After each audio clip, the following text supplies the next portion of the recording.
students, good morning to you all. So before going into the next lesson, let's see a quick recap of our previous class, The Fun They Had. I hope you all read the text. So the lesson The Fun They Had was written by Isaac Asimov. The main characters of the story were Margie and Tommy. So Margie is 11 years old and Tommy was 13. The setting of the story is in the future. So Tommy finds a real book and the lesson starts with Margie writing about it in her diary. So they were living in the year of 2157. So by then everything was advanced and everything was computerized and digitalized. So they have never seen or heard about a real book, which was a printed version. So real schools and books had been replaced by mechanical teachers and e-books. So both of them learnt from the book that there were old schools and they had separate buildings for the children and humans used to be the teachers. So they also got to know that kids of the same age used to go to the school together and they were happy. So even after Tommy left with the book, Margie couldn't concentrate on her lessons and she kept on thinking about the old schools and the fun they had. So now we'll move on to the next lesson. Today we are going to learn about a poem, The Road Not Taken by Robert Frost. The poem deals with the very important choices of life.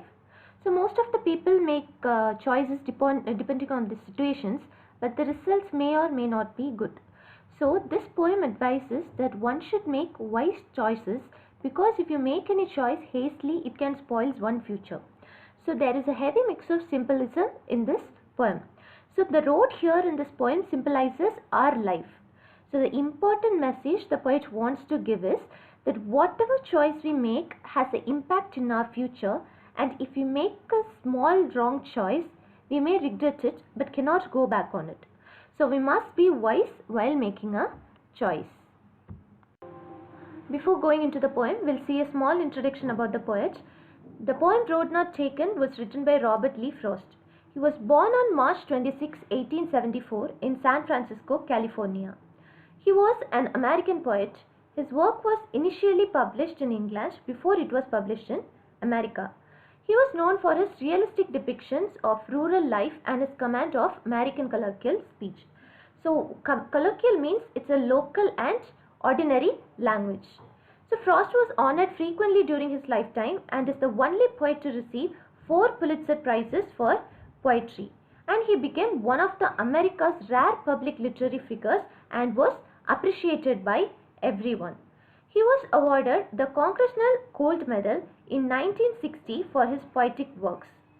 Frost writes a sentence with meter and rhythm to increase their beauty, and his writings mostly shows the normal life of the people. He died on January 29, 1963 due to some complications after his prostate surgery. Now we'll move on to the first stanza of this poem. 2 roads diverged in a yellow wood, and sorry I could not travel both. And be one traveller, long I stood, and looked down as far as I could, to where it bent in the undergrowth. 2 roads diverged in a yellow wood. Diverge here means separated and took a different direction. Yellow wood means an old forest filled with yellow leaves. So it's the autumn season. So it represents a world full of people who are older than the poet. So now once the poet was walking on the road and he sees a diversion. There were 2 different paths and he had to choose one. And sorry I could not travel both. The poet says since he has only one body, he cannot travel on both the road and have to choose one. And be one traveller, long I stood. So he stands there for long and keeps on pondering which road to choose. So here long means for a long time. So he was standing for a long time and he was looking at the roads and looked down one as far as I could. So before taking the path, he wants to know about it. So he looks at the road as far as he can see, to where it bent in the undergrowth. Undergrowth means dense growth of plants, which means it's deep inside the forest. So he was able to see the path till the turning, and after the bend, it was totally covered with trees and it was hidden. In the first stanza, 3 poetic devices are used. First one is a metaphor. Metaphor is a device which compares things or qualities. Here, this poem itself is a metaphor as the poet compares the roads in the forest with the careers in life and how one should make a choice. Second one is imagery. Imagery means the use of figurative language to represent objects to showcase the appeal in the physical sense. So here, two roads are diverged in a yellow wood. It creates a physical picture in mind.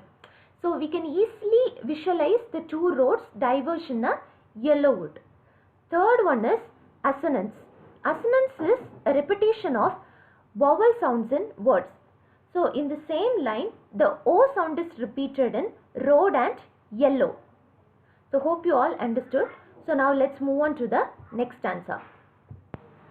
Then took the other just as fair, and having perhaps the better climb, because it was grassy and wandered bare, those for that the passing there had owned them really about the same.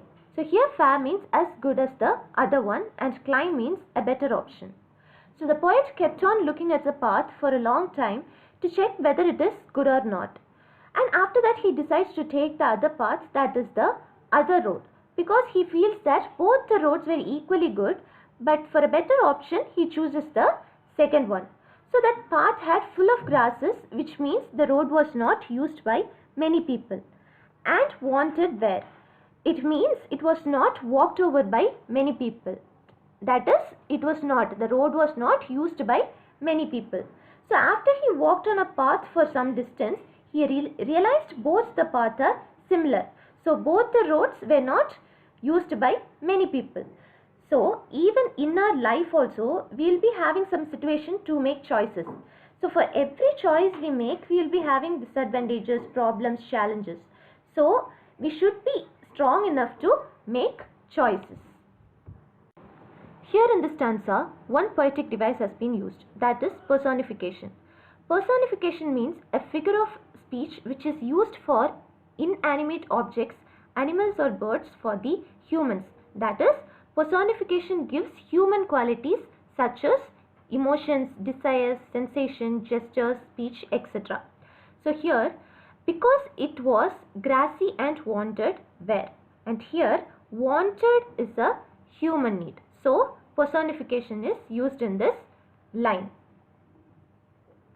We have two more stanzas in this poem, so we'll continue it in the next class.